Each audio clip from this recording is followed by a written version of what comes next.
पिछली वीडियो में हमने देखा था पॉलीसैकेराइड, उसके बाद हमने अमीनो एसिड देखा था और फिर हमने एक सिंपल टॉपिक विटामिन्स देखी थी। अब हम आज अपने फिर से एक्चुअल टॉपिक पर आ गए हैं और जिसका नाम है प्रोटीन। चूँकि आपको पता है कि बहुत सारे अमीनो एसिड एक श्रृंखला में एक चैन में जुड़कर आपके प्रोटीन का फॉर्मेशन करते हैं, वो आपको पिछली वीडियो से पता चल गया होगा। तो आज की वीडियो का टॉपिक भी वही है। तो आइए प्रोटीन की स्टार्ट करते हैं। प्रोटीन की नहीं, प्रोटीन को स्टार्ट करते हैं। ठीक है, तो आइए शुरू करते हैं।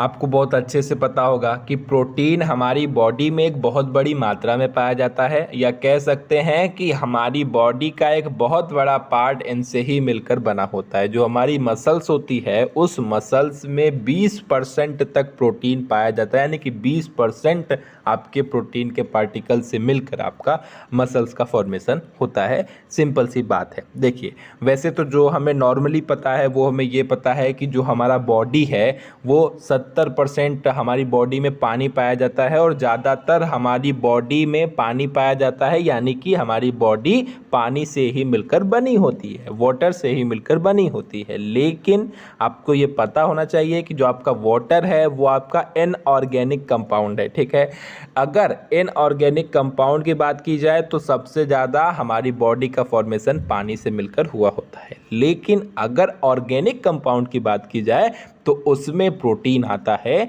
जो किसी भी लिविंग ऑर्गेनिज्म में इसकी मात्रा 20% तक होती है, 20% तक होती है, जो आपको अब पता चल गया। ठीक है, अगर इनऑर्गेनिक की बात की जाए तब तो वाटर कहेंगे, क्योंकि हमारी बॉडी में आपको पता ही है कि 70% तक पानी पाया जाता है।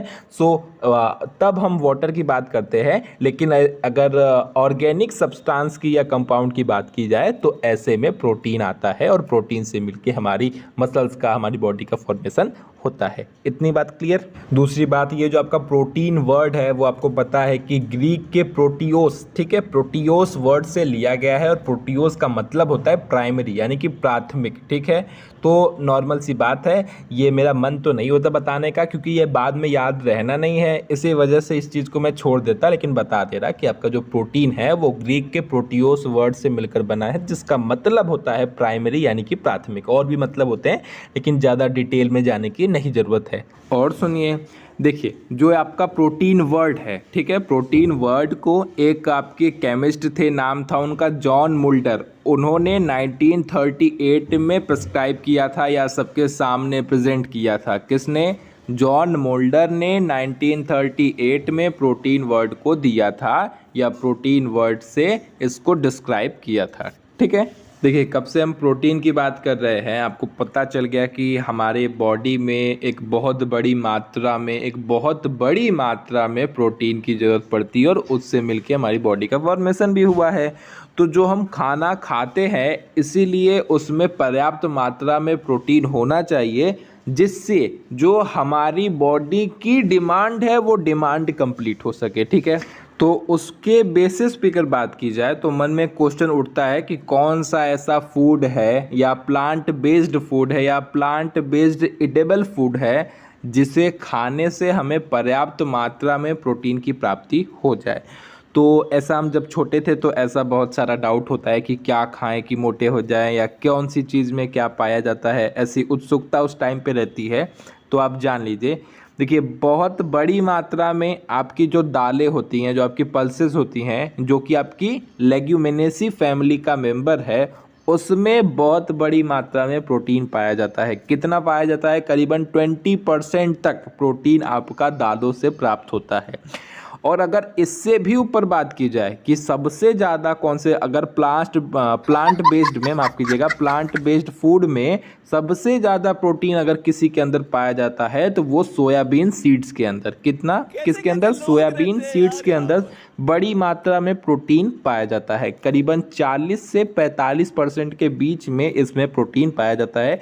और अगर बात की जाए कि ये किस फैमिली से बिलोंग करता है, तो ये आपकी पी फैमिली, यानी कि वही आपकी लेगुमिनेसी फैमिली से बिलोंग करता है, जो कि आपको नॉर्मली पता होगा। ठीक है, तो इतनी बात हमने कह सकते हैं प्रोटीन के बारे में जान ली। अब जरा प्रोटीन के केमिकल कंपोजिशन के बारे में बात की जाए कि नॉर्मली प्रोटीन का केमिकल कंपोजिशन क्या होता है। तो जरा आप उसके बारे में जान लीजिए। देखिए आज का टॉपिक थोड़ा डिफ़िकल्ट है, जब आगे चलेंगे और जब इसके स्ट्रक्चर के बारे में बात करेंगे तो वहाँ पे टॉपिक थोड़ा डिफ़िकल्ट होगा, लेकिन अभी एक तरीके से एक बेस बना रहा है, एक भूमिका बना रहा है कि आपको डिफ़िकल्ट ना लगे, आसान लगे, आपको आधा आसान और आधा कठिन लगेगा। तो ऐसे में आपके मन में आएगा कि चलो आधा तो समझ में आ रहा है ना, तो चलो कहीं ना कहीं से आधे को समझने की कोशिश करते हैं। अगर स्टार्टिंग से ही डिफ़िकल्ट पॉइंट आपको डाल दिया जाएगा तो आपका स्टार्टिंग से ही मन हट जाएगा, तो आप फिर आगे तक जाएंगे ही नहीं। तो इसीलिए अभी स्टार्टिंग में जितना हो सकता है सिंपल बनाने की कोशिश किया हूँ, बाकी आगे चल के आपको पहले ही बता दे रहा थोड़ा तो डिफ़िकल्ट होने वाला है, तो तैयार रहिएगा, मन को अच्छा कर लीजिएगा। इसके अलावा चलिए देखिए, जो आपका प्रोटीन है वो नॉर्मली की बात की जाए, नॉर्मली या कह सकते हैं मोस्टली जो प्रोटीन है वो इनसे ही मिलकर बना होता है, आपके कार्बन, हाइड्रोजन, ऑक्सीजन और नाइट्रोजन, ठीक है, इनसे ही मिलकर बना होता है। लेकिन कुछ प्रोटीन के अंदर सल्फर भी देखने को मिल जाता है, कुछ में फास्फोरस भी देखने को मिल जाता है। तो ये आपके कुछ प्रोटीन्स के अंदर इनकी मात्रा भी देखने को मिल जाती है। सिंपली हम ऐसे ही कह सकते हैं, बहुत नॉर्मली कह सकते हैं कि अगर ज़्यादातर मोस्टली प्रोटीन्स की बात की जाए तो वो कार्बन, हाइड्रोजन, ऑक्सीजन और नाइट्रोजन से मिलकर बनी होती है। लेकिन कुछ प्रोटीन्स होते हैं जहाँ पे सल्फर देखने को मिल जाता है, आपका फास्फोरस देखने को मिल जाता है, वहाँ पे ये भी देखने को मिल जाते हैं, या लेकिन ज़्यादातर उनसे ही मिलकर बना होता है। अगर उसमें से भी अगर किसी की बात की जाए तो उसमें से भी कार्बन और ऑक्सीजन इनसे ज़्यादातर मिलकर बना होता है प्रोटीन। जैसे प्लांट प्रोटीन की बात की जाए तो वहाँ पे एक आंकड़ा मिलता है जहाँ पे 54%, 54% तक कार्बन होता है और 36% तक ऑक्सीजन होता है। और वैसे ही अगर एनिमल प्रोटीन्स की बात की जाए तो वहाँ पे 21% तक कार्बन होता है और 68% तक ऑक्सीजन होता है। और वो जो थोड़ा सा 1-2% बच जा रहा है, वहाँ पे आपका ये जो अन्य जो आपके बचे हुए हैं नाइट्रोजन, हाइड्रोजन, ये सब हो जाते हैं, सल्फर, पोटेशियम, यही जो है वगैरह वगैरह, फास्फोरस माफ़ कीजिएगा, ये सब आपके मिलकर उस 1% या 2% के बीच में हो जाते हैं। लेकिन ज़्यादातर किनकी मात्रा होती है प्लांट में और एनिमल में, वो मैंने आपको बता दी, आपने नोट कर ली होगी। चलिए अब इतना सारी जानकारी हो गई, अब बात करते हैं जरा प्रोटीन की। प्रोटीन क्या है? तो चलिए प्रोटीन के बारे में समझिए कि प्रोटीन को हम किस तरीके से डिफाइन कर सकते हैं और प्रोटीन कैसे मिलकर बना है, वो सब मैंने आपको बताया हुआ है, लेकिन एक बार फिर से रिवाइज कर देते हैं, क्या दिक्कत है। देखिए मैंने आपको पिछली वीडियो में बताया था कि नेचर में 300 से भी अधिक आपके अमीनो एसिड पाए जाते हैं, ठीक है। लेकिन अगर हमारी बॉडी की बात की जाए तो हमारी बॉडी के अंदर करीबन 100 से भी अधिक आपके अमीनो एसिड को अब तक खोजा जा चुका है और हमारी बॉडी में पाया जाता है। लेकिन उनमें से सिर्फ 20 ही कंबाइन होकर प्रोटीन सिंथेसिस करते हैं या प्रोटीन का फॉर्मेशन करते हैं या प्रोटीन सिंथेसिस में हेल्प करते हैं, ठीक है। वर्ड में कभी कभी दिक्कत हो जाती है, तो प्रोटीन के फॉर्मेशन में हेल्प करते हैं। अब मन में डाउट आएगा कि वो कैसे डिसाइड होता होगा कि यही 20 मिलकर और यही 20 इस क्रम में मिलेंगे तब आपके प्रोटीन का फॉर्मेशन होगा। तो ये आपको पता होगा, इसकी जानकारी आपके डीएनए यानी कि आपके जीन्स के पास होती है। उस डीएनए के आधार पे डीएनए में जो भी इंफॉर्मेशन होती है उसकी इनकोडिंग की जाती है और उस हिसाब से सिर्फ वही 20 को लेकर कंबाइन कर प्रोटीन का फॉर्मेशन होता है। आप बात समझ गए होंगे कि मैंने क्या कहा। डीएनए में जो जानकारी होती है उस जानकारी के अनुसार ही वो पर्याप्त मात्रा में सिर्फ उन्हीं अमीनो एसिड को कंबाइन करते हैं और एक सीक्वेंस में कंबाइन करते हैं और उनके उस सीक्वेंस में कंबाइन होने से आपके प्रोटीन का फॉर्मेशन होता है, जो कि अब आप आसानी से समझ गए होंगे। तो सिंपली हम क्या कह सकते हैं कि polymer of amino acid. Polymer मतलब क्यों? क्योंकि बहुत सारे अमीनो एसिड मिलकर, बहुत सारे अमीनो एसिड पेप्टाइड बॉन्ड की द्वारा जुड़कर प्रोटीन स्ट्रक्चर का फॉर्मेशन करते हैं या प्रोटीन का फॉर्मेशन कैसे करते हैं। सिंपली हम कैसे कह सकते हैं, बहुत सारे पॉलीमर ऑफ अमीनो एसिड, बहुत सारे अमीनो एसिड पेप्टाइड बॉन्ड की सहायता से जुड़कर प्रोटीन का फॉर्मेशन करते हैं या प्रोटीन स्ट्रक्चर का फॉर्मेशन करते हैं। इतना सिंपली एक्सप्लेन हो गया, समझ में आ गया होगा। और किस तरीके से कह सकते हैं आपको पता ही है। साथ ही आपको ये भी पता है कि आपका जो प्रोटीन है उसका बिल्डिंग ब्लॉक कौन होता है या उसका मोनोमर कौन होता है। वही बात हो गई। देखिए, बात को सिर्फ घुमा के कहा जा रहा है। अगर आप बात की गहराई को पकड़ लेंगे तो आप बात पकड़ लेंगे, और बात पकड़ लेंगे तो आपको चीज़ें सिंपल हो जाएगी। देखिए, पॉलीमर कहा गया, वहाँ पे भी यही कहा गया कि पॉलीमर ऑफ अमीनो एसिड, यानी कि अमीनो एसिड का बहुत सारा मॉलिक्यूल मिलकर आपके प्रोटीन का फॉर्मेशन कर लेता है। जब हम मोनोमर कहते हैं तो एक है, ठीक है, मोनोमर का मतलब होता है एक, तो एक अमीनो एसिड, तो बहुत सारे मोनोमर, ठीक है, बहुत सारे मोनोमर मिलके आपके वही प्रोटीन का फॉर्मेशन कर लेते हैं। और बिल्डिंग ब्लॉक की बात करते हैं तो हम वहाँ पे हम कहते हैं कि जो आपका अमीनो एसिड है वो बिल्डिंग ब्लॉक है किसका? प्रोटीन का। बिल्डिंग ब्लॉक मतलब इसी अमीनो एसिड से मिलकर आपकी प्रोटीन एक जो बिल्डिंग है उसका फॉर्मेशन होता है, यानी कि प्रोटीन का फॉर्मेशन होता है। सिंपल सी बात यह है। बिल्डिंग ब्लॉक्स का मतलब क्या मैंने बताया था? एक समझ लीजिए कि एक प्रकार से ईंट है, ठीक है, और जो आपका प्रोटीन है वो इसी अमीनो एसिड के बिल्डिंग ब्लॉक से मिलकर आपके प्रोटीन का फॉर्मेशन होता है। सिंपल सा, सबका कहना एक ही है। आप अगर बात पकड़ लेंगे तो आप पूरा प्रोटीन पकड़ लेंगे, ठीक है। चलिए और सुनिए, जो आपका ये अमीनो एसिड है वो जो कंबाइन हो रहे हैं वो आपको पता है किससे कंबाइन हो रहा है? आपको पता होगा, पेप्टाइड बॉन्ड की वजह से कंबाइन होते हैं, ठीक है। बहुत सारे अमीनो एसिड पेप्टाइड बॉन्ड की वजह से एक श्रृंखला में कंबाइन हो जाते हैं। इस तरीके से आपका प्रोटीन का फॉर्मेशन होता है। बहुत सारे अमीनो एसिड पेप्टाइड बॉन्ड की द्वारा जुड़कर, ठीक है, किसका फॉर्मेशन कर लेते हैं? प्रोटीन का फॉर्मेशन कर लेते हैं।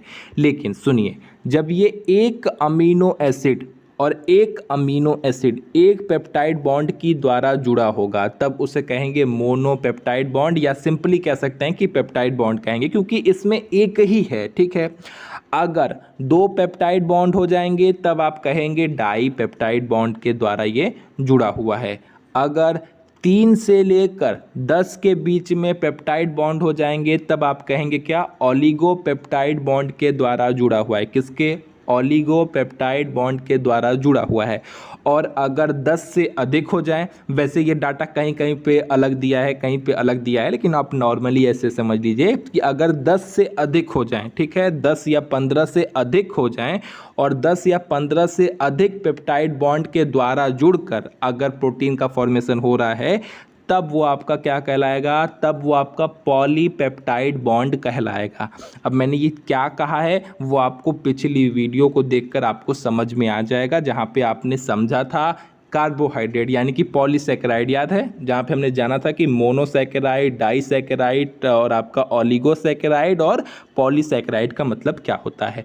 मोनो का मतलब 1, डाई का मतलब 2, ऑलिगो का मतलब 3 से लेके 10, और पॉली का मतलब 10 से ऊपर का जो भी हो जाता है। सेम वही कंडीशन यहाँ पे है, बस यहाँ फ़र्क है कि बॉन्ड के ऊपर है। अगर एक बॉन्ड से जुड़कर बना होगा मतलब आपके दो अमीनो एसिड के बीच में एक पेप्टाइड बॉन्ड होता है, ठीक है।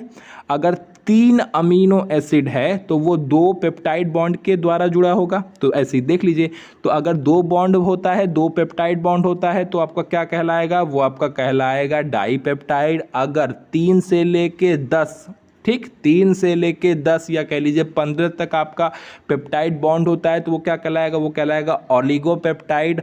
और अगर 10 से लेके ऊपर हो जाए या 15 से ऊपर हो जाए, क्योंकि ये डाटा थोड़ा अलग अलग दिया हुआ है, आप नॉर्मली ऐसे समझिए कि 10 से ऊपर हो जाए तब आप उसे पॉलीपेप्टाइड कहेंगे। अगर 10 से ऊपर बॉन्ड से मिलकर आपका फॉर्मेशन होता है तब आप कहेंगे कि पॉलीपेप्टाइड बॉन्ड बना हुआ है। ये सिर्फ आपकी जानकारी के लिए है, अगर कोई पूछ दे तब के लिए है। नॉर्मली आप यही कह सकते हैं कि बहुत सारे पेप्टाइड बॉन्ड से जुड़कर, बहुत सारे ही समझ लीजिए, ठीक है। या नॉर्मली ऐसे कह सकते हैं कि आपका अमीनो एसिड पेप्टाइड बॉन्ड की द्वारा जुड़कर आपके प्रोटीन का फॉर्मेशन करता है, या नॉर्मली ऐसे भी कह सकते हैं कि अमीनो एसिड पॉलीपेप्टाइड बॉन्ड की द्वारा जुड़कर प्रोटीन का फॉर्मेशन करता है। सिंपली यही कहना है, बहुत मेहनत से एक्सप्लेन कर दिया। उम्मीद करूँगा आप डाउट में नहीं आएंगे, ठीक है।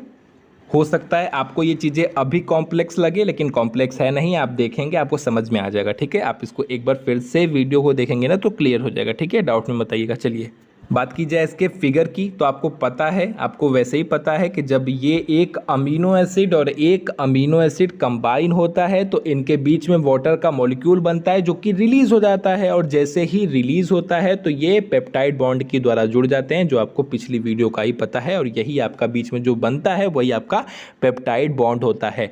आप ये भी जान लीजिए कि आपके अमीनो एसिड को इस तरीके से भी लिखा जाता है जो आपको सामने अभी शो कर रहा है, ठीक है। तो इतना आपको पता होना चाहिए कि इस तरीके से भी अमीनो एसिड को लिखा जाता है।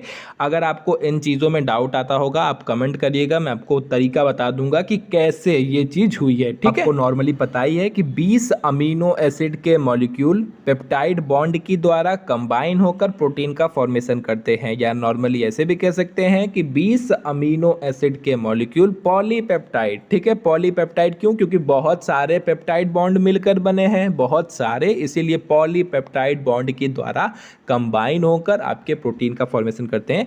अब आप डाउट में मत आइएगा, इससे ज़्यादा मैं क्लियरिटी आपको अभी नहीं दे सकता, ठीक है। अब इससे ज़्यादा क्लियरिटी के लिए आपको मेरे पास आना पड़ेगा, मैं कुछ इस तरीके से बिहेवियर करूँगा या आप मेरे साथ करेंगे तो जाके कहीं आपको बहुत अच्छे तरीके से एक्सप्लेन हो पाएगा, वरना इतना ही मेरे से अब हो पाएगा। इससे ज़्यादा के लिए हमें कुछ इस तरीके से अपने साथ व्यवहार करना पड़ेगा तो ही कुछ एक्स्ट्रा समझ में आ पाएगा, ठीक है। तो भैया सिंपल सी बात है, ऐसे व्यवहार से दूर रहने में ही भलाई है, ठीक है।